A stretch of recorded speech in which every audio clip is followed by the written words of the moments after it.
Pois o nosso Economia e Desenvolvimento está aqui com o consultor empresarial nacional e internacional Carlos Biderman, que também é gremista, todos nós sabemos, e toda vez que eu venho conversar com o Carlos, sobra, claro, alguma coisa de Grêmio Porto Alegrense que vamos deixar para o final.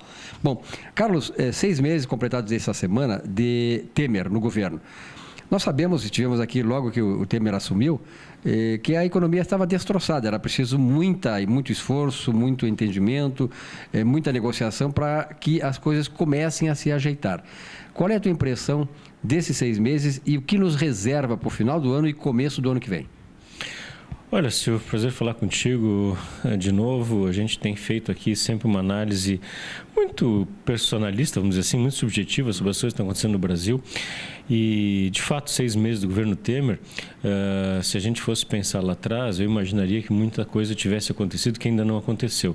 A gente entende a lentidão natural dos processos de governos, mas temos uma equipe econômica preparada, competente e que deve estar se ajustando para fazer o que tem que fazer, né? Eu acho que a evolução do Brasil nesses últimos 6 meses foi abaixo do que eu imaginaria que poderia ter acontecido, de novo, mas acho que isso é explicável, não justificável, mas explicável. O que mostra os resultados econômicos até agora, quer dizer, a economia não cresceu, a taxa de juros caiu muito pouco, 0,25 pontos apenas, mas aquele entusiasmo que poderia se imaginar que houvesse no meio empresarial não existe. Continua havendo uma expectativa positiva, diferente da anterior, muito diferente da anterior, mas nada ainda que gere algum entusiasmo. Então, o que as empresas estão prevendo, pelo que eu estou vendo até agora, é um final de ano tranquilo, mas nada de excepcional. Um Natal muito, muito tranquilo, mas nada de excepcional, como eu disse. Então, é um Natal comum, sem grandes vantagens, vamos dizer assim, em relação ao ano anterior, e a gente prevê para o ano 2017, as companhias, especialmente o varejo, está prevendo que não deve haver grande crescimento em 2017. Então, se a economia andar razoavelmente estável, o pessoal já vai ficar feliz. O que tem um lado bom, que gera, vamos dizer assim, não gera uma expectativa muito positiva para 2017, porém, com tudo que se previa, se esperava mais, tá certo? Acho que as dificuldades políticas que estão sendo colocadas para fazer o que tem que se fazer são sérias e graves. Essa oposição sem nenhum sentido em relação à PEC 241, agora a PEC 55 no Senado, não faz nenhum sentido, porque quem é que não sabe que o Brasil precisa conter suas despesas, tá certo? Ou pelo menos limitar o crescimento dessas despesas. E não tem previsão de corte absolutamente nenhum. É simplesmente limitar crescimento de gastos, o que é absolutamente necessário. Então, quando eu vejo as pessoas gritando contra a PEC, eu disse, poxa, se numa mão ela tem o panfleto contra a PEC, não deveria ter uma querendo aumento de imposto. Porque a única forma de equilibrar as coisas seria aumentando imposto. E o Brasil já não cabe mais no aumento de imposto de forma nenhuma. Então, acho que essas pressões políticas estão fazendo efeito, infelizmente estão.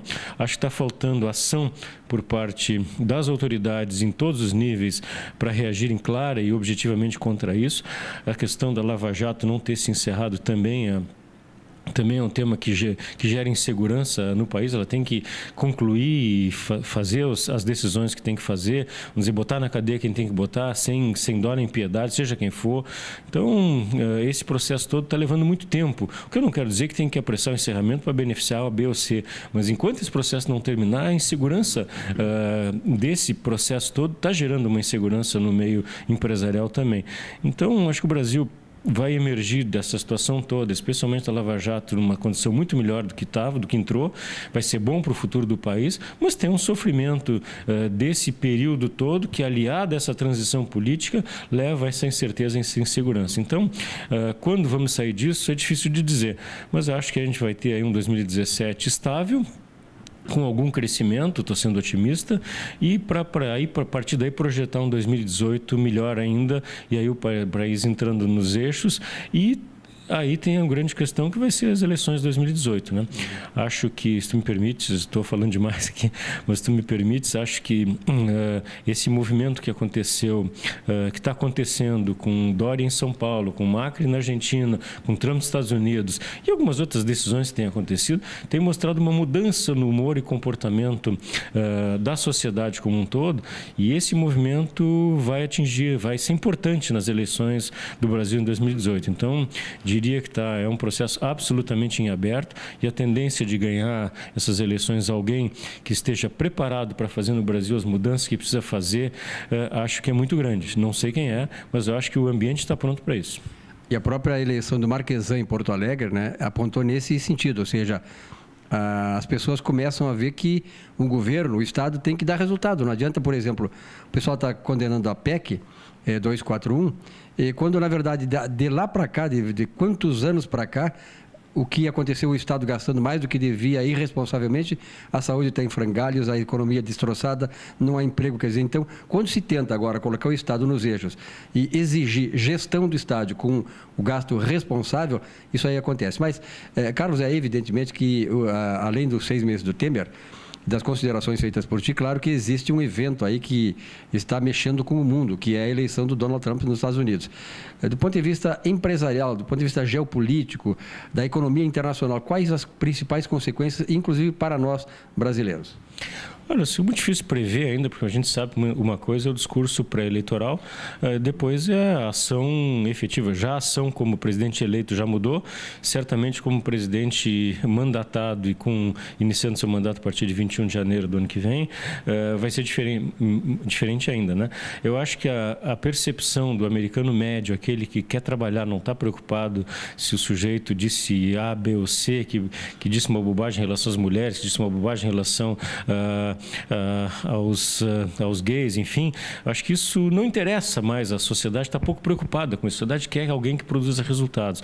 Acho que tem um temor, sim, de que o Trump venha a dificultar as relações econômicas internacionais, fechando o mercado americano. Acho que esse risco existe.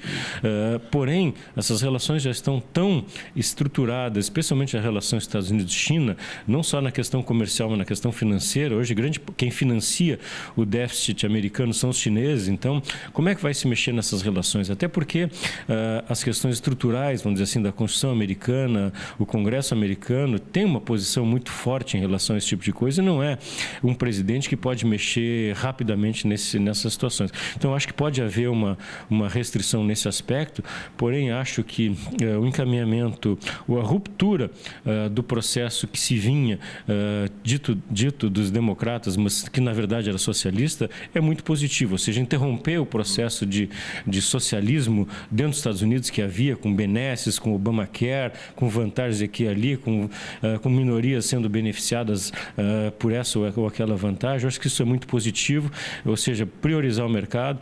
E eu diria até com o risco de errar fortemente, né, Silvio? E não sei se vou aceitar a cobrança por causa disso, que é apenas um desejo, muito mais desejo que uma opinião, é que de repente o Trump pode ser um novo Ronald Reagan, o que seria fantástico, não só para os Estados Unidos, como para o mundo todo. Se ele realmente fizer aquilo que copiar Reagan, né? Seria, assim, realmente extraordinário, interrompendo esse processo de socialização da sociedade americana. Eu acho que a figura do Trump, ela transmite autoridade e transmite alguém que tem uma posição firme. E faltava isso. E independência. E independência. Isso foi muito bom tu colocar. Então, faltava isso no mundo todo. Quer dizer, hoje nós temos aquele louco da Coreia do Norte, o Putin na Rússia. O Obama não fede nem cheira. Aqui para nós, o Obama, o que o Obama fez de extraordinário? Não tem grandes realizações. Então, na verdade, o que acontece é que este politicamente correto, que existe muito no Brasil aqui, tu tem que respeitar isso, respeitar aquilo. Quer dizer, o Trump foi um grande, digamos assim, de interconexão com relação a essas relações internacionais. Eu tenho certeza, como tu colocaste, esta é a minha impressão, que ele vai fazer um grande governo e ao invés dessa xenofobia, essas coisas todas, aquilo lá foi para a campanha, para sacudir o eleitorado americano e sacudir, inclusive, a própria vida do americano, o americano está sem pai nem mãe, quer dizer, ele está numa situação hoje, né, essa entrada de imigrantes, a miscigenação do ponto de vista religioso, cultural, de certa maneira acabou comprometendo a identidade do americano e ele está em busca dessa autoridade, dessa identidade perdida. Não te representa isso também? Eu acho que sim, acho que aquele pensamento dos founding fathers americanos, né, eu acho que resgatar os valores da sociedade americana, sem que isso represente xenofobia, absolutamente nada, sem que isso signifique volta ao racismo, longe disso, tá certo? Eu acho que isso é uma etapa superada. Eu acho que se passou um pouco do ponto nesse aspecto, onde essas essas maiorias passaram a ter tamanha força, tamanha influência sobre as coisas, que todo mundo passou a girar em torno disso. Eu acho que está errado. Eu acho que o correto é a igualdade. Chegou num patamar bom de respeito, de igualdade, onde as pessoas têm igualdade de oportunidade, as pessoas são tratadas de uma forma igualitária. Agora, privilégio não. Cotas, por exemplo, jamais. Eu acho que essa é a mudança que precisava dar um... A maior discriminação é isso. A maior discriminação são as cotas. Estão aí, está aí o que está acontecendo no Brasil para provar. Então, tem pessoas aí proclamando cotas em conselho de administração para mulheres. O que é isso? O que é isso? É ridículo, absurdo. As pessoas são competentes, vão exercer seu papel para a sua competência, tá certo? Então, eu acho que esse resgate dos valores americanos, interromper esse processo de benefício a determinadas minorias, muito barulhentas, que significou, Silvio, que tinha um cartaz do americano que eu vi assistindo os protestos dessas minorias, dizendo que essa foi a vitória da maioria silenciosa. É verdade. Bom, e aliás, o Trump vai assumir dia 20 de janeiro e vai começar a governar exatamente no ano em que se comemoram 500 anos da Reforma Protestante de 1517. De Martinho Lutero, Calvino, né? E sobretudo exatamente aquela doutrina protestante que foi dos Pilgrims, que foram os primeiros colonizadores americanos e que, através dessa teoria, porque na verdade a Reforma Protestante foi uma reforma econômica, fizeram os Estados Unidos, da Inglaterra, da Holanda, da Suíça, esses países super desenvolvidos. Carlos, mas é evidente que eu não deixaria de passar a oportunidade de conversar sobre o nosso Grêmio. Nós estamos essa semana, na quarta-feira, estaremos aí decidindo a primeira partida da Copa do Brasil depois de 15 anos. Parabéns como gremista também que eu sou e como dirigente do Grêmio para ti. Silvio, a expectativa é a maior possível, melhor possível, o Grêmio voltando a disputar um título e acho que a gente estou percebendo assim na torcida gremista um entusiasmo como há muito tempo eu não via, né? Não sei se já vi algum tipo de entusiasmo, talvez naquela final da Libertadores de 2007, quando chegamos contra o Boca, também havia esse clima de absoluto entusiasmo, absoluta ansiedade em relação às finais. Naquele caso, enfim, não ganhamos, mas acho que nesse ano temos a chance de sairmos vencedores. O interesse que a gente está vendo da torcida gremista, tanto pelo jogo lá em Minas, quanto pelo jogo aqui em Porto Alegre, é absolutamente extraordinário. Eu acho que se nós tivéssemos 10 arenas, nós lotaríamos 10 arenas para esse jogo. Então, acho que todo esse ambiente que está muito positivo, com muita ansiedade, eu acho que isso está passando também essa importância dessas finais para a equipe, para os jogadores, enfim, para a equipe, para o treinador, para toda a comissão técnica. Isso é muito importante, porque o Grêmio vai realmente decidido a ganhar, a dar essa satisfação nesse final de 2016 para o seu torcedor, botar uma faixa no peito, faz tempo que não botamos, mas para realmente ter um final de ano glorioso nesse 2016. Carlos, bom final de ano e que 2017 seja ainda muito melhor do que já foram esses anos anteriores. Com certeza, eu acho que o Grêmio, voltando a Grêmio, ou permanecendo em Grêmio, acho que o Grêmio vem se preparando para alcançar um patamar que já esteve no passado. Eu acho que tem todas as condições estruturais, de organização, de política, de governança. A gente está comprometido com esse projeto de melhorar a governança do clube. Foi uma das bandeiras que nós levantamos na campanha para a presidência do Conselho. E acho que o Grêmio passa por um momento diferente. Eu acho que a partir dessas eleições que aconteceram, não só pela vitória esmagadora do Romildo, mas pelas eleições anteriores também, o Grêmio passa, eu sinto isso, por um momento de união. Os movimentos que existem estão unidos em prol do Grêmio. Eu acho que não deixou sequelas essas últimas eleições. E o Grêmio parte para 2017 unido, como nunca teve nesse passado recente, projetando um futuro extraordinário para o clube.